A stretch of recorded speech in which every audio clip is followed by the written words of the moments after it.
Bryce. What? We're recording. Oh. Hey guys, what's going on?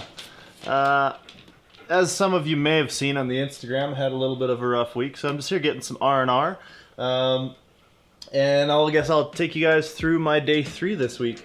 I started off with some competition squats at 240 kilos, and honestly, squat is feeling a little bit weird right now. Just not feeling like I'm able to quite groove it right. It's a little shaky. My bottom position seems to be changing rep to rep, but the weight moved pretty good yesterday.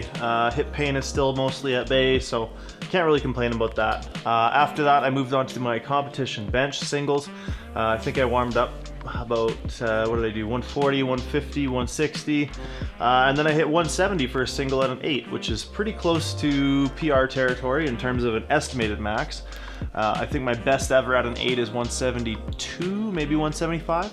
But that should put me in a pretty good spot right now for the comp bench, which I'm very happy about. As anybody who's followed Calgary Barbell or myself, my lifting for any period of time knows, bench is not my friend. So it's good to see that going a little bit better at least. After that, I got into the Titan Ram, which for me is a hell of a lot of fun. I worked up to 215 kilos for a single.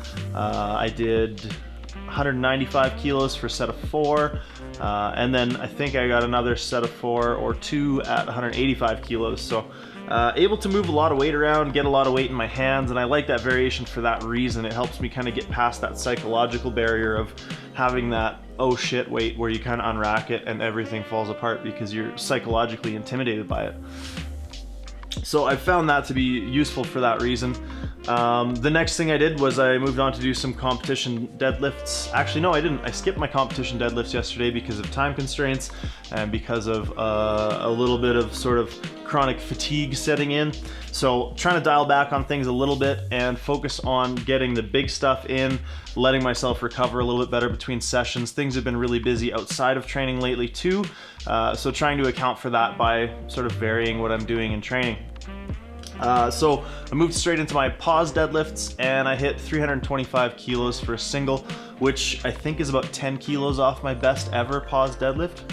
If I'm not mistaken, my best pause deadlift is about 335 kilos, and I'll be attempting that next week on this day. That moved pretty well. Again, still not feeling 100% off the floor. I'm not exactly sure what I'm doing wrong there or what the issue is, but it's coming together. The weights are moving, so that's a really big thing. Past that, I hit 285 kilos for a pause set of 4, which also is getting up there towards, you know, some of the best rep work with pause deadlifts that I've ever done. So if that's any indication, I think we're in a good spot, and yeah, pretty happy about how training's going. Our question of the day today, guys, comes from Nehim Supakak. I have no idea if that's one word or 2 words or what, but that's their YouTube username. Anyways, they want to know what I would recommend for enhancing work capacity. So he said he or she tends to get pretty fried between sets, has to rest a ton, and spend way too much time at the gym as a result. So the first thing I would do is not rest between warm-up sets until you get to at least your top weight or your top few sets. Try to really minimize the weight. Minimize the rest between warm-up sets. The amount of time it takes you to load the bar should be sufficient for you to go from a squat at 45% to a squat at 60% for a couple of reps, and that should be sufficient. Part of it's going to be pushing yourself. You're going to be uncomfortable. The next thing I would do is start timing your rests. Think about how long it takes you right now, then trim 30 seconds off of that. Do that for a week. The next week, trim another 30 seconds off until you get to like a sort of manageable, maybe 3 to 5 minutes rest between heavy sets. For anything that isn't a main lift or a squat, bench, or deadlift variation where you're handling a fair bit of weight, so for things like overhead presses or things like dumbbell presses or upper back work, just really crush those rest times down. You should be able to bust through that kind of stuff, resting 1 minute to 2 minutes between sets at most. So carry an egg timer with you, set your timer on your phone, but basically just start trying to whittle away at those rest periods, and that's going to be the best way to help you get better at recovering between sets, is kind of by forcing yourself to start off with. Anyways guys, thank you so much for tuning in.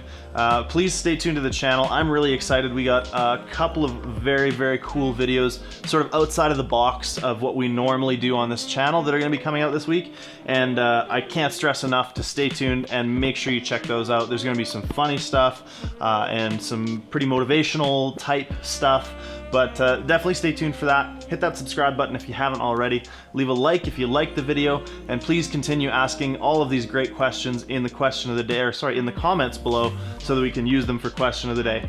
All right guys, we will see you very soon. Bye-bye.